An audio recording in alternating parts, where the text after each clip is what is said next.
Good morning, all. I'm going to call the Senate Election Law and Municipal Affairs Committee meeting to order. Our first bill is House Bill 158, and Prime Sponsor, would you introduce yourself in the bill? Good morning, Senator. Thank you very much, Mr. Chair.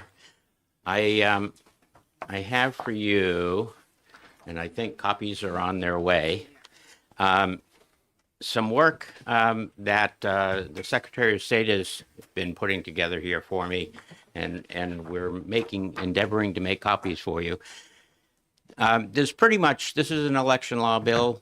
There's pretty much two ways to look at election law bills. One is a preventative type maintenance, and then there's also post-mortem discussions or looking at the election after it happened. This is the second type. This is a post-mortem. And what it's to look at is absentee ballots and how and where clerks have sent them, either in-state and out-of-state. And I have this broken down by the Secretary of State just in the last couple of weeks. I need the sign-in sheet. And it shows, well, for numbers nerds like myself, it's kind of interesting to watch the system. I believe what we have in front of us is a list of the town where a ballot has been sent and the town to where the ballot was sent, either both in-state and out-of-state. In the cases of the out-of-state, she has been able to identify locations that are universities, which is the bulk of these, that multiple ballots have gone from multiple clerks within New Hampshire to universities with one unique address. But there's also some, for instance, Laconia clerk sent 4 requests, so 4 ballots from Laconia to Townsend, Tennessee, which was not anything that anyone could identify as a university or anything like that. So 4 ballots went there. We don't know why, where. And there's a number of these that are highlighted here. 4 went to Mammoth Lakes, California. 4 went to Sarasota, Florida. 4 went to Delray Beach. 4 went to Naples, Florida, and so on. All of them, interestingly, were 4 ballots. Every one that didn't go to a university that was mailed out of some either combination of towns or one town in New Hampshire were 4 ballots going to an address. Just oddity things like that. So this bill would require the Secretary of State to go just that next step. And I think 60 days, I'm not sure, 60 days after the election, they would come up with a list of those 20 top addresses of where things went. Just stepping back a second, as I said, these were going to college and universities. It begs also the question whether they were going to the same person or multiple people within that college or university. We don't know from the information he gave us whether one person at Brown University, I shouldn't pick them, at Ohio State University requested 20 ballots. We don't know. They do come from multiple towns. We don't know if people are going there.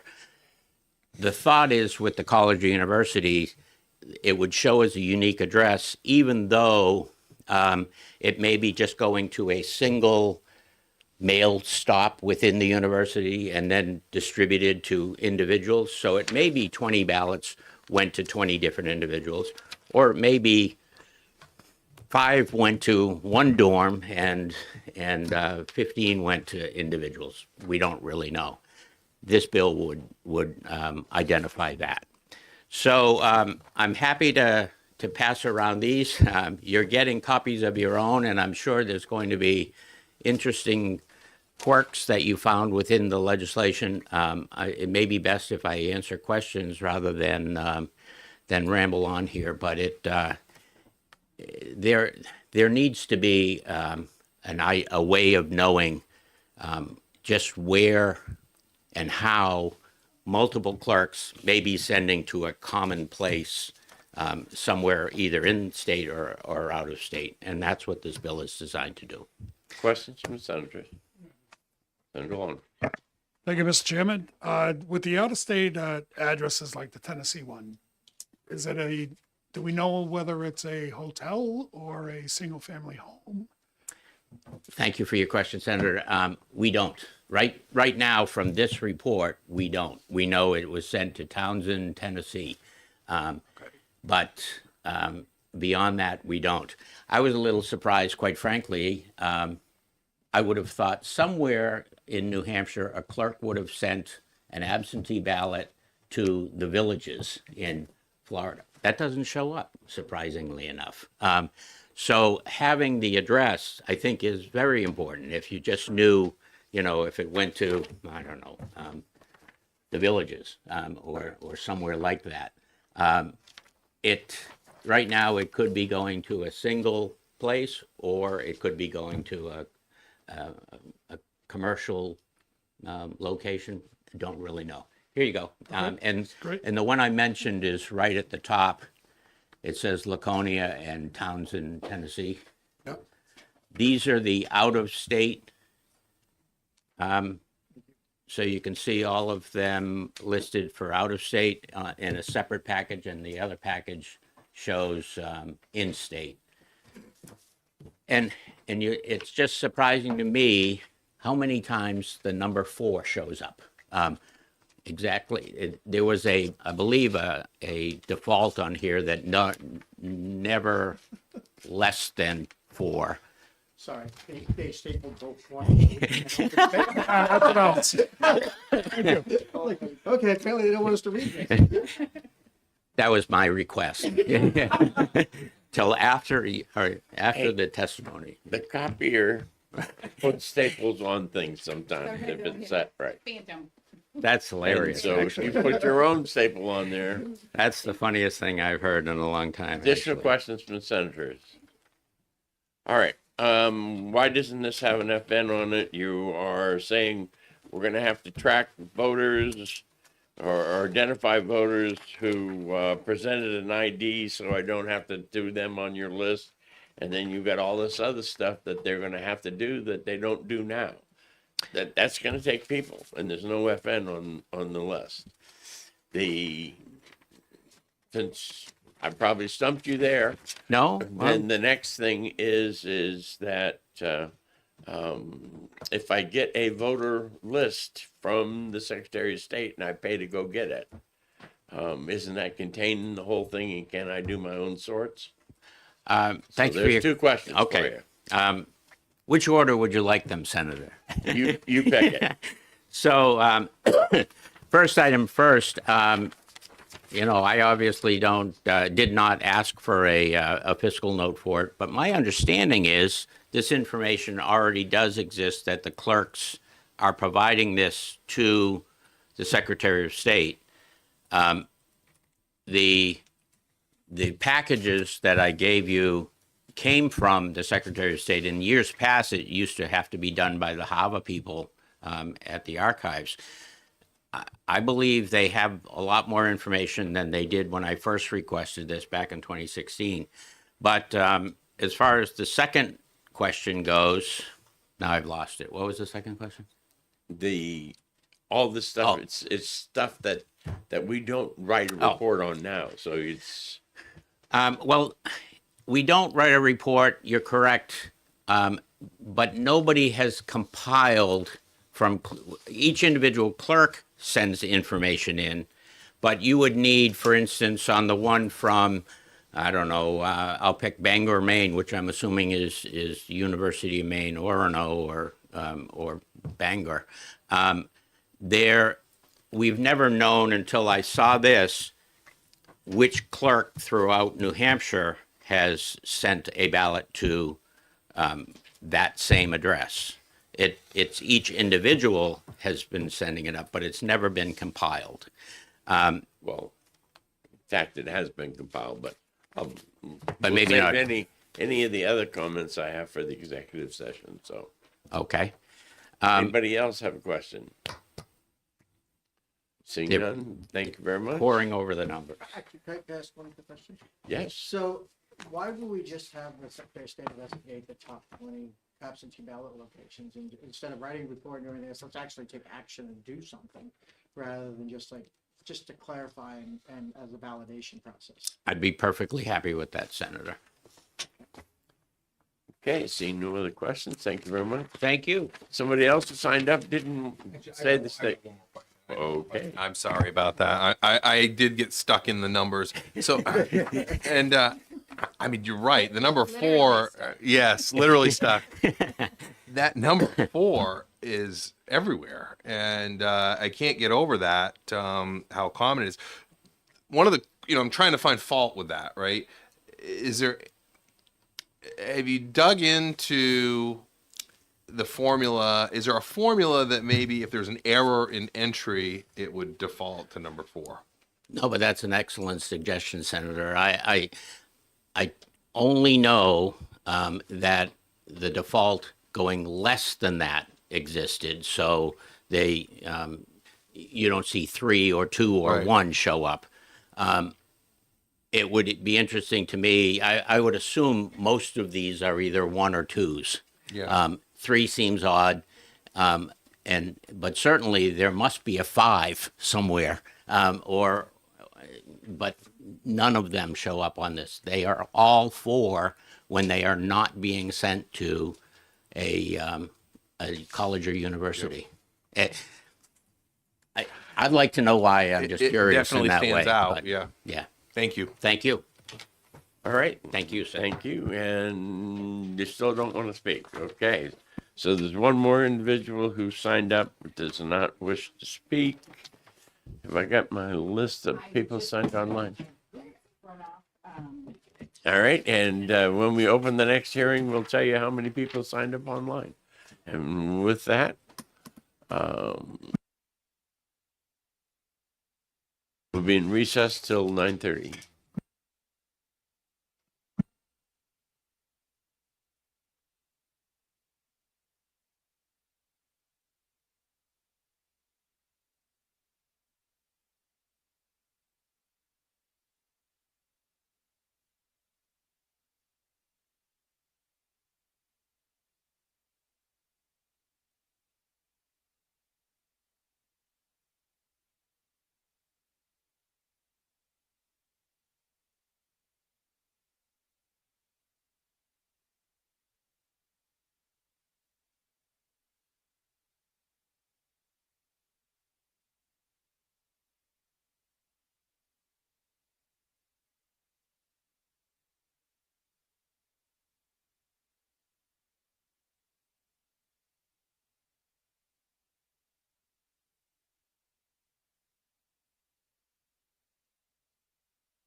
and call the Senate Election Law Municipal Affairs Committee out of recess. The number of people who signed up online on House Bill 158 was 2 in support, 71 opposed.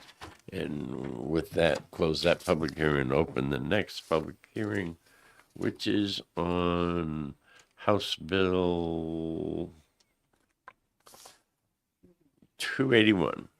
And I think we have the sponsor here to introduce the bill. Yes, sir. Thank you, Mr. Chair and honorable committee members. For the record, my name is Bob Wary. Have the privilege of representing Hillsborough, District 13, the great town of Hudson, due east across the mighty Merrimack from Nashua. House Bill 281 makes a few simple changes to RSA 657-15. The ability to obtain a list of absentee voter applicants already exists in the current statute. The RSA allows for an electronic version to be provided, thereby cutting down the cost of printing out copies of these lists. In obtaining such lists, however, candidates have often, or applicants have often been provided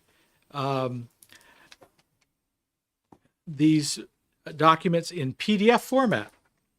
And while such format may be said to be electronic, it is not readily user-friendly or easily sortable for the purposes of reviewing the list.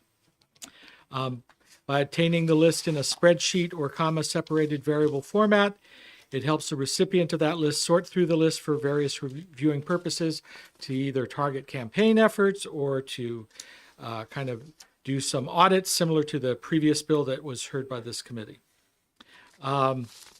This bill also adds voter address information, again, just to target some campaign efforts as well. And it adds the address where the absentee ballot was sent if it was not received in person at the town clerk or ward, or if it was sent to an address different from the address provided in the voter registration. So it's fairly simple changes. I'd be glad to try and answer any questions the committee might have. Questions from the committee? All right. Why didn't you and Hill get together on your bills? That's a brilliant question. I think these are, I can tell you now that it would be my opinion only one of those goes forward, if any go forward. So it would be a good suggestion that you and Hill get together and then come back and talk to one of us. that would be a well-received recommendation, I'm sure. I will speak with Representative Hill later today. Further comments, questions? Thank you very much. Thank you. There are no one else signed up. And let me see if I've got a sheet on this one.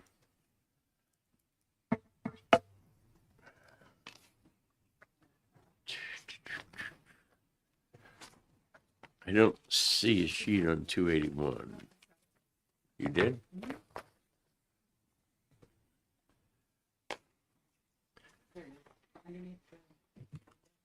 This one is 463. We're not gonna get a long weekend. Everybody Not there? do their job. No. The computer gets to be funky sometimes.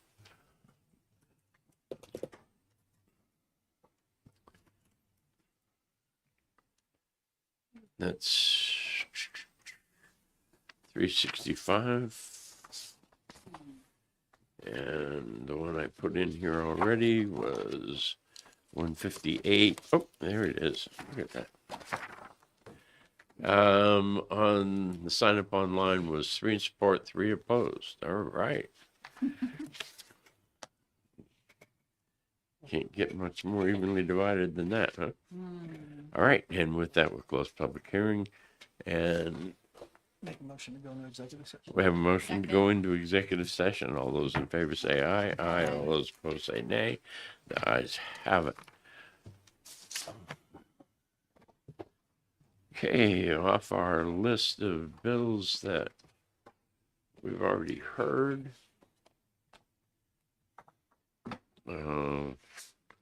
Numerically, which one is the first one? SB 438. 438. No, that's okay. You're doing the SBs first. Okay, I'm good on that's the fine. list you put it on. That's no, we're fine. All right, Senator Lang. I'll make a motion of auto pass. Senator Lang moves ought to pass. Introduce amendment 715S. Speak to the amendment. Okay. So, Mr. Chair, the amendment 715S makes the change that we discussed in committee. It under the previous law that we passed last year, we had a may instead of a shall to require an MOU with the Secretary of State and Department of Motor Vehicle. This just changes to the word shall, and then it also says that every 3 years it must be reviewed and approved again, so they can keep it current for changes that are going on in the law. Further comments or questions? Name is on this amendment, Chairman, and thanks for doing the work. All right. The motion is ought to pass on amendment 0715S. All those in favor say aye. Aye. All those opposed say nay. The ayes have it. Now it ought to pass as amended. Discussion, seeing none. All those in favor say aye. Aye. Aye. All those opposed say nay. The ayes have it. Move consent. And we have consent. All those in favor of consent say aye. Aye. All those opposed say nay. Who wants to take it out? I'll take it out. Okay.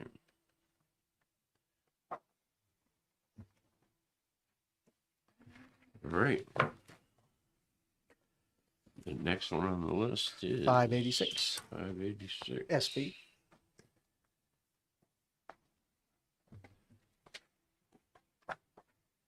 Okay. Senate Bill 586.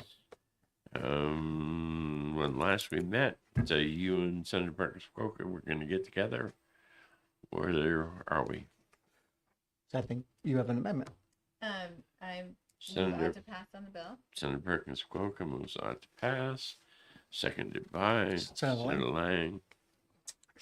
Chair, I move amendment 0392S. I'll speak to my amendment. Yes, ma'am.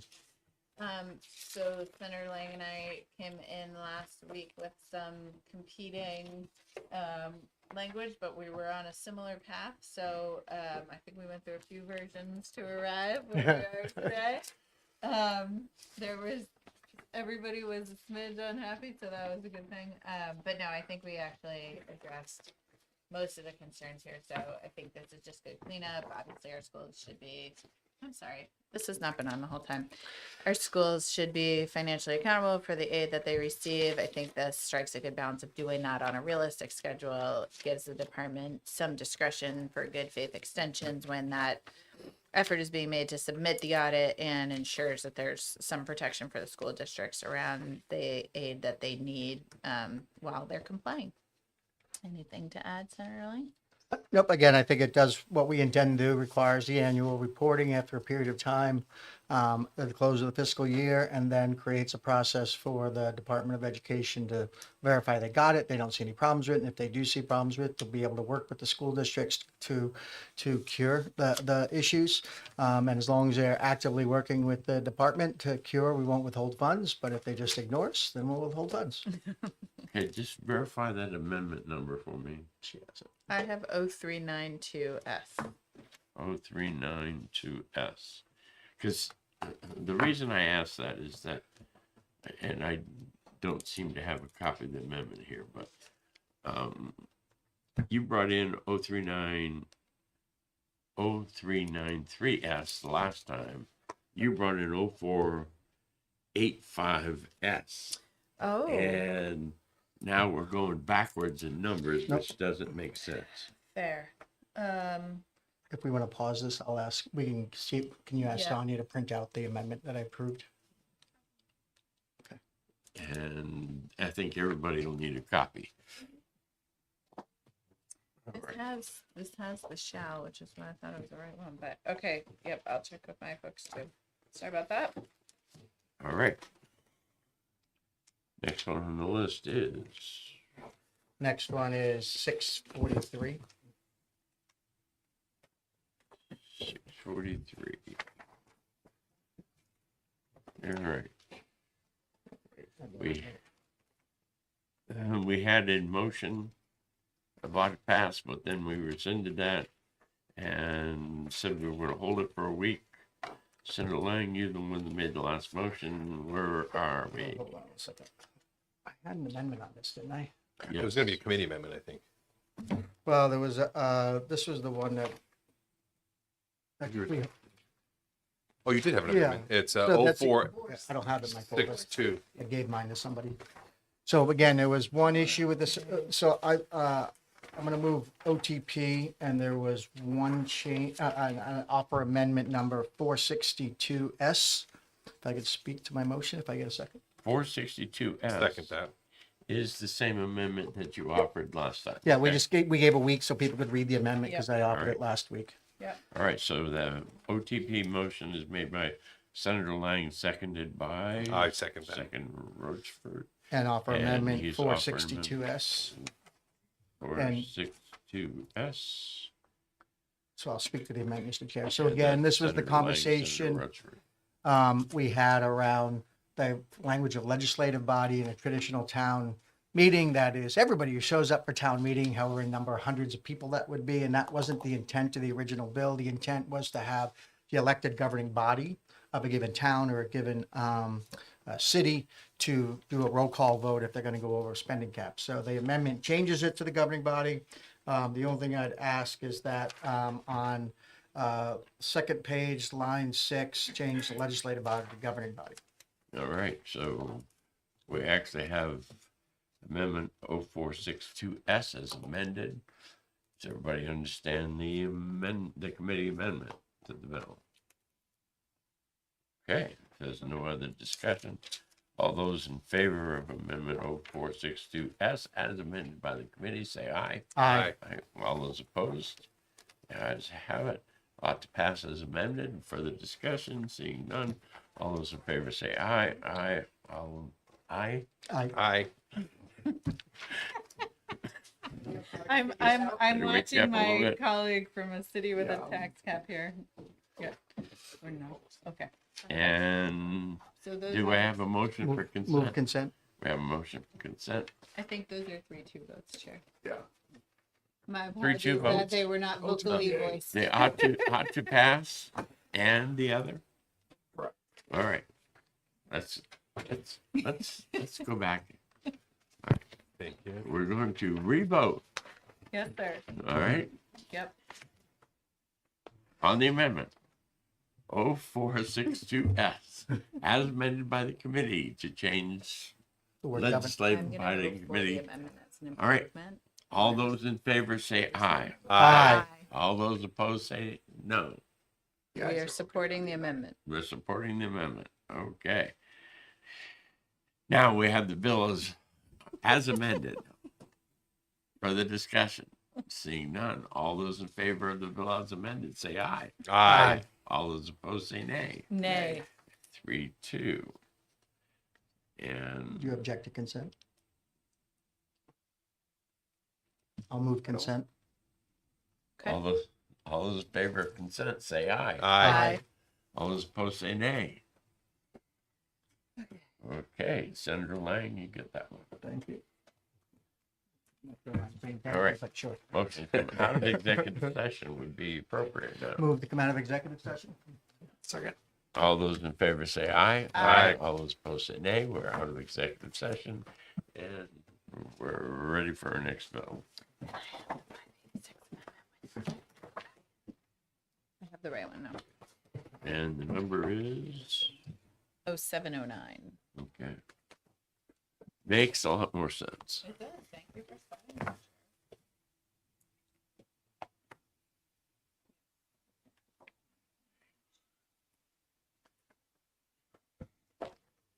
All right, we're ready for our next bill. You can introduce yourself on the bill. All right. Thank you, Mr. Chair and honorable committee members. For the record, my name is Bob Wary. I have the privilege of representing Hillsborough District 13, the great town of Hudson. House Bill 463 is about not letting the foxes watch the hen house. I have 12 chickens in my backyard. They produce ridiculously expensive but delicious eggs. And I would never let a fox watch them or take care of them. This is the same sort of principle, is that when we're having a recount of whether it's a school board or a town election, you do not want to have the people who are candidates or participants in that election or to then be the ones counting up the recount. And so this bill proposes that the other body, if it's the school district that is having a recount, that the town would assist in that recount, or if it's the town that is having a recount, then in that circumstance, the school board would help with that recount. Again, the principle is simply not to have people who are part of the warrant articles or candidates for office do their own recount.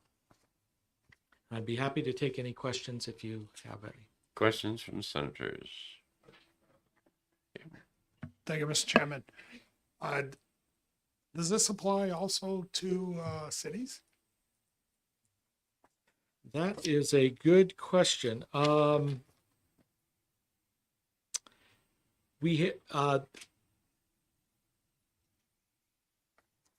It is not written in that way.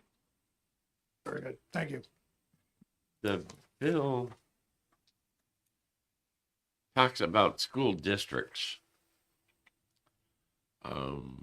which is a term not normally used in the cities, because the cities, normally the school is a part of the city. So, all right, any other questions? Seeing none, thank you very much. All right, thank you. And Sarah.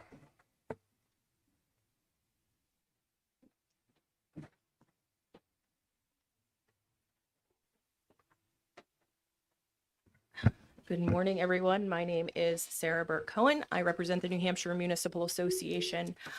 We oppose HB 463. It asks for different political subdivisions to do recounting for elections. Currently, the way the law is written, it does offer some transparency. The public and candidates are able to monitor recounts in person. Candidates on the ballot aren't recounting the ballot. Another logistical issue is when it comes to cooperative school districts, who's counting the ballots? If you have 6 towns in a cooperative school district and you have the school district, if all 6 towns need a recount, it's just the school district doing that recount. Seems like a logistical nightmare within the time constraints required in the statute. Additionally, on the other side of that, if the school district needs a recount, who does the recount? Which town does the recount? Does the person that's asking for the recount get to choose which town does the recount? Or is it a matter of all 6 towns would do the recount? So that would be a recount committee of 30 people. I think this bill is not necessary. I think that there has been no issue with how the current statute is written. It is open to the public. It is transparent. Candidates aren't allowed to recount their own ballots. Additionally, I think that if you start asking other towns or school districts to do recounts, you could have a recount board that is not invested in doing the recount because it will be for a town, not their municipality. A school district, again, cooperative, could have the majority of members not from that municipality. Maybe those members won't want to participate, and then you'll have to have the moderator appoint people to the recount board. So NHMA opposes this bill. It's sort of a logistical nightmare, I think, for those districts that, school districts specifically, that are cooperatives or have more than one district. And I was happy to take questions. Questions from senators? Senator Perkins. Yeah, thank you. So, I mean, I think in theory, we all agree, right, that ideally candidates wouldn't be counting ballots that they're involved in, right? So is your point that logistically now they are sort of the people that are available to do this? Like, can you explain So what happens now? so candidates already in statute aren't part of the recount. They are not part. They are not Okay. part of the recount. The issue becomes when you're asking for the recount board to be made up of the school district. Part of it is, like I said, if there's cooperative districts where there's more than one municipality involved, Yeah. who's counting those? Is that school district responsible for doing the recounts for every single municipality in that school district? Yeah. So that could be that could be problematic logistically if there's if there's 6 municipal members and one school district and all 6 ask for a recount of some sort, that could be problematic. Additionally, the term ballot warrant article is used. I'm not sure what that refers to. I don't see that that term used anywhere in the statutory scheme. Yeah. So it's unclear what that means. Does that mean just if I have a petition warrant article that I can't be on the recount committee? If you interpret that as being any warrant article, then no school board member or no select person should be on that committee because they are all involved with drafting and part of making warrant articles. So that could be problematic because then you're stating that the people that you're saying, the school district that should be on the recount board shouldn't be doing it because they're involved in a warrant article and vice versa. So then who becomes part of the recount board? Additional question? So, Line? again, how would you define have authority over ballot warrant articles? I don't know because that term is not used. The ballot warrant article term is not used. So what is a ballot warrant article? Are we talking about petition warrant articles? Are we talking about warrant articles that are drafted by the governing body? I'm not sure. It's not used in the statutory scheme, so I'm not sure what we're talking about warrant article wise. Follow, A new question. Would you agree that in section 3 of this bill, starting on line 20, that talks about town elections, for some reason we're having school board members and not selectmen count that? Yeah. It's very confusing. Additional questions? Seeing none, thank you very much. Thank you. That completes the people who signed up to speak online. There were 8 in support, 1 opposed. And with that, we'll close the public hearing.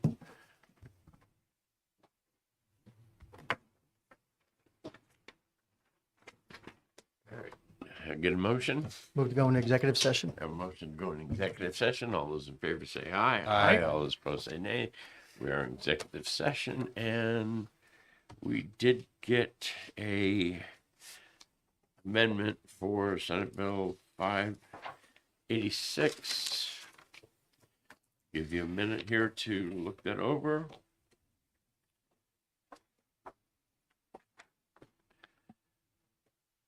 Amendment number is 0709S.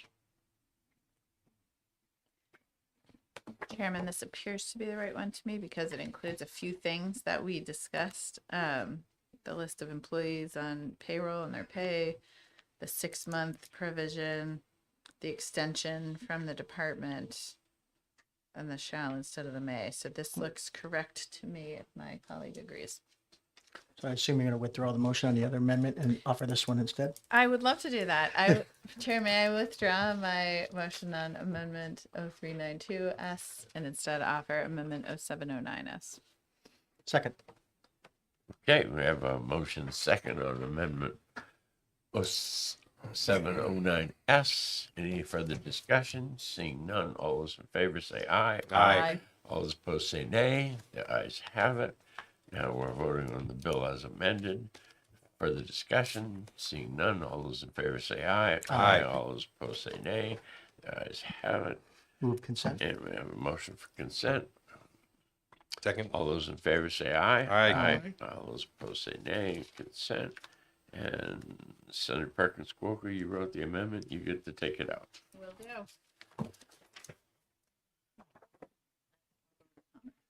Okay.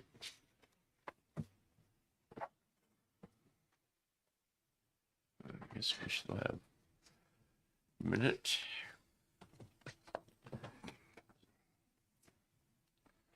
$317 that we haven't done yet.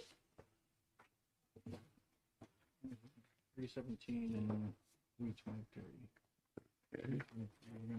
You don't really have. 317. You want to hold that one? You've got an amendment, right? Well, 317. He's working on an Jim amendment. wants to Yeah. hold it, Yeah. So. he All right. wants Just a sense of the committee, okay? Certainly the vibe I was getting in here is that you're not in favor of doing away with the verification completely. The middle ground would be to have them fill out a statement like we did 5 years ago or whatever, and it got lost somewhere, where they would have to attest that they know the person. And I would even suggest that they attest, that how they know the person, member of a civic organization, whatever. So if that's the way you want to go, I'll write that amendment. Okay, so So, yeah, Mr. Chair, again, I'm not willing to do away with the process at all as recommended in the original bill. I recognize your complaint. Again, I think, so like you, I've been moderator for a really long time. I've watched people come through 40 elections. I met them, talked to them, had conversations with them. I've watched them check in previous times. So I don't know whether that's enough of a validation of just saying that, I've known man for 15 years. just so that everybody knows what the allegation is that has been verbally presented to myself and some others is that there is at least one clerk out there who does not agree with the photo ID requirements and is waiving everyone. And so, in small communities, as we had testimony, the ability not to waive them doesn't seem right. But, when we have bad actors out there, sometimes we all have to pay a price because of that. So with that bill will stay on hold till the amendment is written. I have asked the Secretary of State to weigh in on how he wants the form, and we'll go from there. The last bill on hold that we have is HB 323. I'll make a motion about a pass. Senator Lang makes Second. a motion about a pass. Senator Rochford. All right. I don't.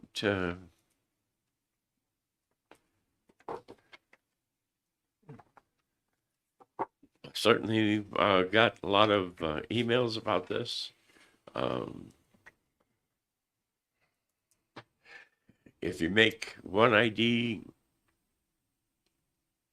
that you can use it, how do you do others? Do you only do university system? Well, the university system, I haven't gone to a session where they are handing out these IDs, but a lot of times there's no other identification provided other than an acceptance form or some checklist or whatever. So I can certainly see and we do have in state law right now processes for people to get these IDs for voting purposes free with a voucher, etc. So I do agree with the bill. Further comments from anyone? Mr. Chair, remember, again, I want to correct it from the record. We had earlier, someone had mentioned that using a student ID would be okay for TSA to travel, which is a constitutional right in this country, and yet that's not true. You can't use a student ID to travel. So again, I think I don't think it's an unreasonable request to make sure that we have a government issued ID with a person to prove who they are, who they say they are, to meet the I in the acid test of identity. There was conversation around the fact that we don't know how other schools issue IDs. If I just walk up, if I submit a request to attend a private school and a private college, and I fill out the applicant with my own with a fake name, and I get accepted, and I go get an ID for that accepted, is that now prove that I'm that person under a fake name? No, because there was no other requirement added. So again, I think that in a matter of election integrity and making sure that, again, the eye and the acid test is completed properly, a government issue ID is the only proper form that should be required. Further discussion? Seeing none, the motion is on pass. All those in favor say aye. Aye. All those opposed say nay. And 3-1. And I'll take that one out. Move to come out of executive We session. have a motion to come out of the executive session. All those in favor say aye. Aye. All those opposed say nay. We're out of executive session, and I think we're ready for our next bill. Come on up, son.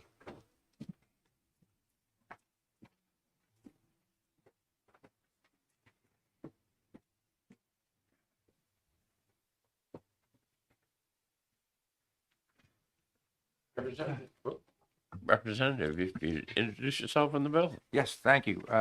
My name's Bob Lynn. I'm a state representative from Rockingham District 17, representing the town of Wyndham. And I appear here in support of House Bill 365. This bill does two things. First, in paragraph 2-AA, it provides a process for local election officials and the Secretary of State's office. If somebody claims an inability to provide proof of citizenship, for the Secretary of State to access various databases. And as I understand from speaking with the Secretary of State, there are a number of databases federally and also from other states that he is able to access to attempt to verify someone's citizenship. And again, as I understand it, that process is sort of continually expanding. So as I understand it, it's becoming more and more, states are more and more allowing this to be done sort of across state lines to attempt to verify that somebody's citizenship. And it provides that if the secretary is able to do that, then the secretary would notify local election officials, and they would make an appropriate notation on the voter registration that the person's citizenship has been verified, so that they wouldn't have to do that again the next election or whatever, which seems to me to make a lot of sense. The second subsection, paragraph B of the bill, is designed to one of the arguments that those who oppose our current law on what you need to vote have made is that, well, it can be difficult and expensive for people to get their birth certificates if they don't have them. To be honest, I'm not sure I put a lot of weight in that. I don't think that it is, as I understand it, I think that maybe the most expensive state in the union to get a birth certificate is like $20 or something like that. Maybe 20. It might be maybe just 25 somewhere, but it's not particularly expensive. But nonetheless, for lack of a better term, to sort of answer that argument, this process establishes that if somebody says, I was born in Tennessee or whatever, and but I can't afford to get a birth certificate to prove my citizenship, and I don't have a passport, and what do I do? This would create a voucher system to allow the Secretary of State to provide the person with the funding to do that. Candidly, I think that the chance, that's the appropriation here was $50,000, and I frankly think that's probably way too much, because I think it's very unlikely that there are going to be a whole lot of people that are going to be taking advantage of this. But nonetheless, it seems to me it addresses the issue to the extent that there's that kind of a claim. Thank you. Questions from senators? Just for the record, I'd like you to state as many records as you know that are supposed to be available to the city clerks and at the polling place if they choose to, if you can remember them. You know, there Are are the DMV records supposed to be available at the polling place? at the polling place. Yes. You know, I don't know the answer to that question. You may, but I don't. Would you be surprised that the DMV records are supposed to be available to the polling place? Okay. Would you be surprised that marriage records, vital statistics, both birth records and marriage records, are supposed to be available to the polling place? Would you be surprised? And you're saying that they're not? They are. They are. Okay. Well, no, that's That's the law we passed last year. Okay. Makes those records that they're supposed to be available, along with the prior voting records, so that if somebody moves from Manchester Ward 6 to Manchester Ward 1 or whatever, that we'll be able to know that they've already registered and do not have to prove citizenship or age. Right. But So as just with regard to Section A, as I understand it, this, just as an example, Georgia uses this system or something very close to it as labeled in Section A of the bill.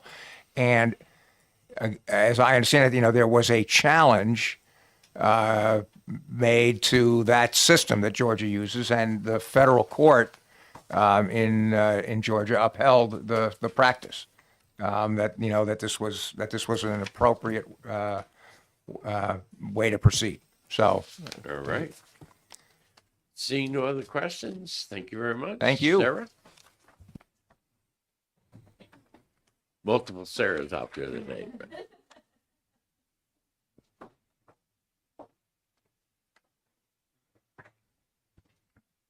Good morning. My name is Sarah Ortiz. I'm the Public Policy Fellow with Open Democracy.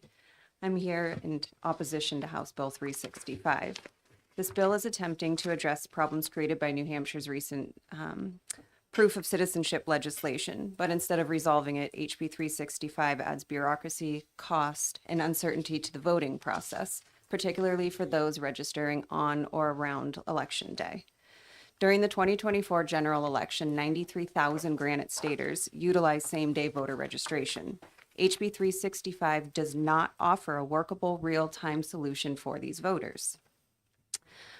Under this bill, local officials must contact the Secretary of State's office to initiate a citizenship check, and the Secretary of State is then required to make, quote, reasonable efforts to confirm citizenship.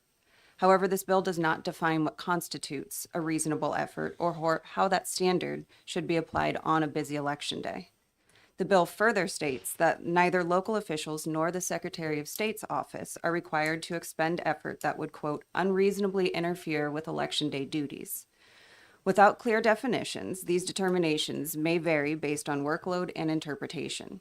When eligibility determinations hinge on undefined standards applied under time pressure, the risk of inconsistent application rises. Now consider you have a voter who shows up on election day and they don't have their required documentation. If database verification is unsuccessful because maybe they weren't born in New Hampshire and they cannot afford to obtain a copy of their birth certificate, they may be offered a voucher. Now I want to go off of what I just heard. In Michigan, it's $34 to get the birth certificate, $13.95 for a vital check fee, and $20 for expedited shipping. So that's a $65 fee just to get your birth certificate.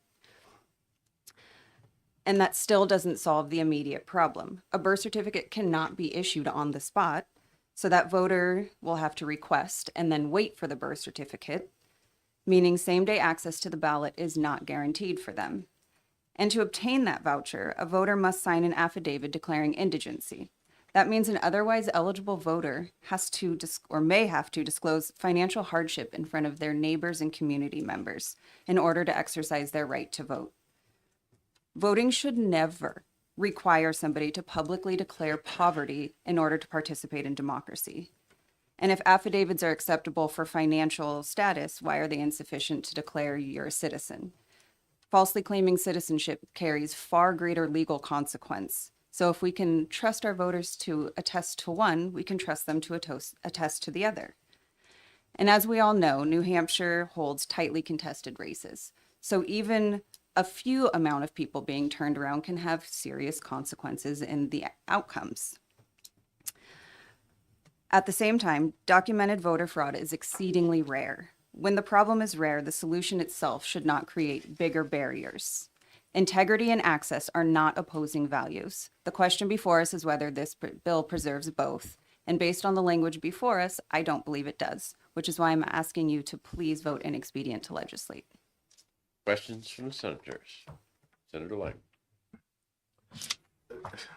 Doesn't this, as I'm reading this bill, doesn't this bill work to remove barriers to make it so more people would be eligible to vote versus less people under current law?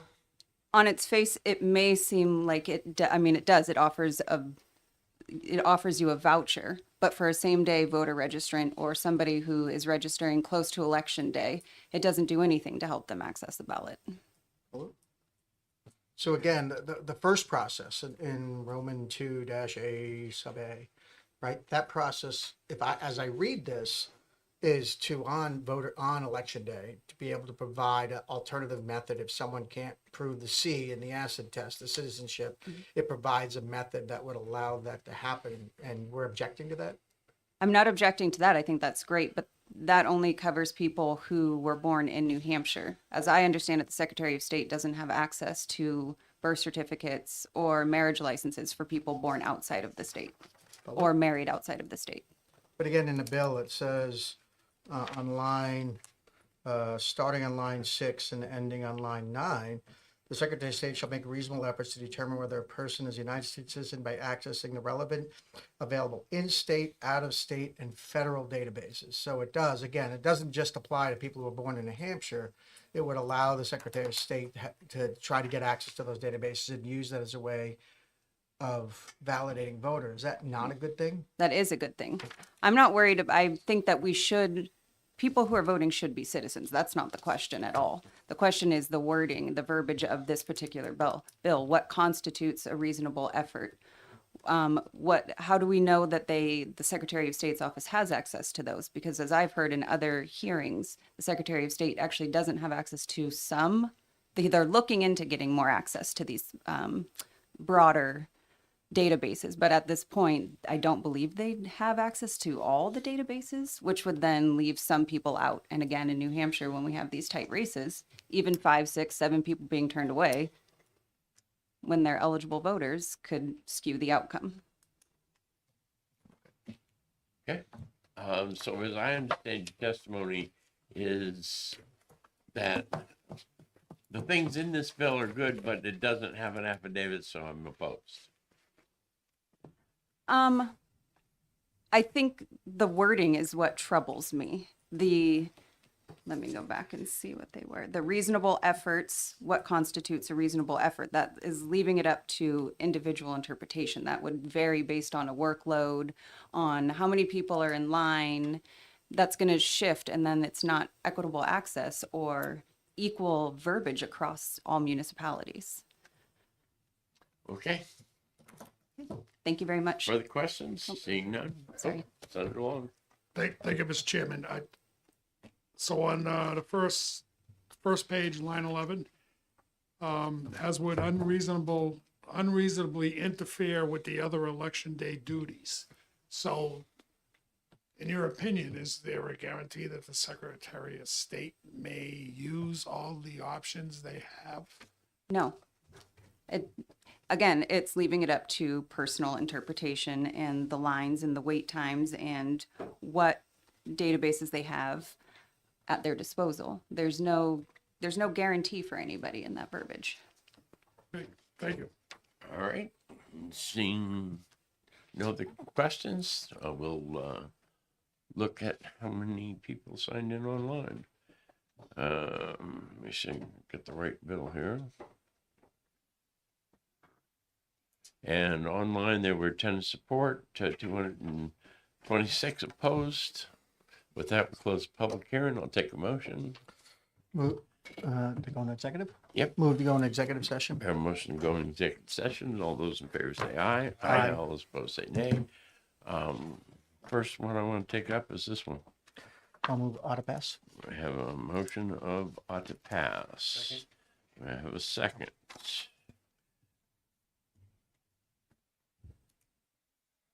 All right. I'm going to make some comments first. Go ahead. Again, should we or should we not have done away with affidavits and being able to sign? Okay. That's certainly one of the issues between the Republicans and Democrats, conservative and liberal, however you want to do it. But that is the case. And we have made a considerable effort here in New Hampshire to make sure that we assist people in being able to vote. But it comes back to that they have the obligation of proving citizenship. They have the obligation of providing proof of their age. They have the obligation to provide ID. Yes, we can go do all these things, and the Secretary of State, through outreach at the high schools and other things, other places, has tried to educate people. You have to provide your ID. You have to provide your proof of citizenship. You have to.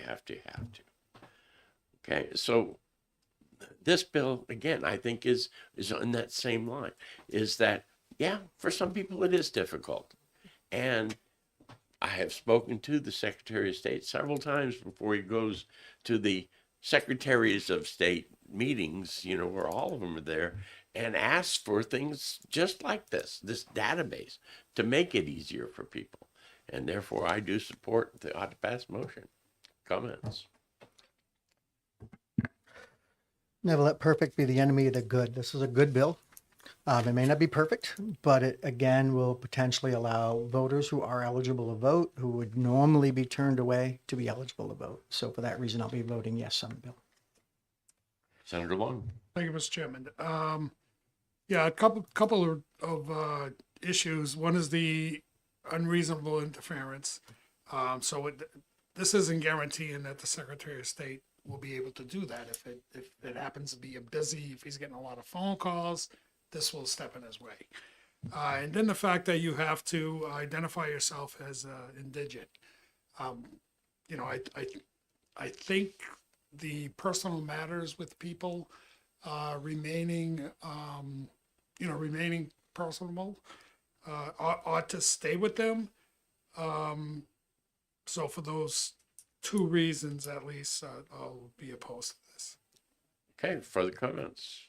I just want to comment. I think the prime sponsor is sincere in his efforts. I think that, he's actually trying to make it easier to vote in the state, and looking at some of the commentary of laws that have been put into place over the last few years, and understanding there are ways to even improve access, improve participation, and what he's got here does that. I believe him to be sincere in his purposes to improve participation, and I'll be voting for the yes on the ought to pass.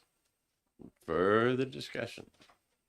All those in favor say aye. Oh, Senator, you just came in. We were in the voting mode, but I'm going to pause. You did not hear the testimony on Senate Bill 365. Hopefully you read it all before. And we have a motion of ought to pass. Several senators have expressed their support, and one senator has expressed his opposition.